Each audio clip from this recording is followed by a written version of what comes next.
વડોદરા શહેરના વાઘોડિયા રોડ ઉપર ward number 15ની કચેરી નજીક નવી ગટર લાઇન પાસે પાલિકાની ગટર સફાઈ માટેની ગાડી રસ્તામાં ધસી જવાની ઘટના બની હતી.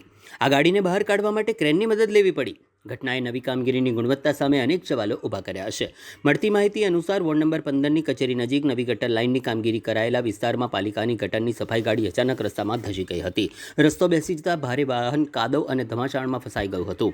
આ ઘટનાની જાણ થતાં પાલિકાની ટીમ ઘટના સ્થળ પર દોડી આવી હતી. ગાડીને બહાર કાઢવા માટે તાત્કાલિક ક્રેન બોલાવવામાં આવી હતી અને ભારે જહેમત બાદ ગાડીને સુરક્ષિત રીતે બહાર કાઢવામાં આવી હતી.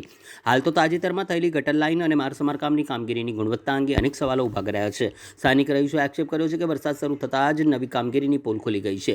આ સમગ્ર મામલે ઉચ્ચ સ્તરીય તપાસ કરીને જવાબદાર કોન્ટ્રાક્ટર અને અધિકારીઓ સામે કડક કાર્યવાહી કરવાની માંગ કરી છે.